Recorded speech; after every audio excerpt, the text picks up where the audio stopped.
chers collègues, la clairvoyance m'a guidée tout au long de la lecture de ce rapport. Vous savez, les premières lignes m'ont interpellée.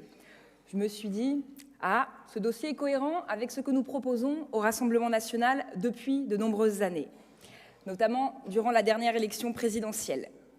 Ce qui est quand même formidable, Monsieur le Président, c'est d'attendre que la crise s'installe et après de tenter de trouver des solutions. Un mal français, me direz-vous. La crise agricole française est simplement une des résultantes du manque de courage et de volonté politique de nos dirigeants. Cela dure depuis des décennies, avec comme résultat la perte de souveraineté de notre pays.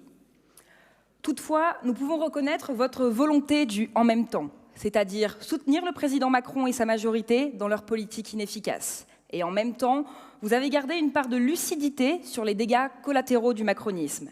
C'est bien le sujet de la délibération présentée ce jour concernant le renforcement du soutien à l'installation et transmission des exploitations agricoles. Votre démarche est louable en tant que président de région de vouloir participer à la résolution de cette crise agricole.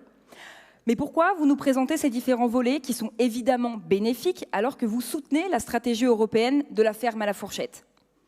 Et vous défendez les traités de libre-échange, alors que ce sont eux qui causent la perte de nombreuses exploitations et d'agriculteurs.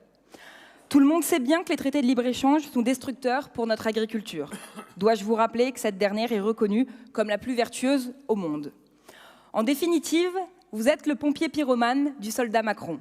Sur le plan national, vous soutenez le président de la République et en région Provence-Alpes-Côte d'Azur, vous prenez des mesures palliatives à la politique macroniste. Sur le plan européen, vous soutenez Ursula von der Leyen et en région Provence-Alpes-Côte d'Azur, vous prenez des mesures de contournement pour réparer la politique mortifère de l'Union européenne. Pouvez-vous nous préciser vos choix européens et nationaux au regard de la politique régionale entreprise?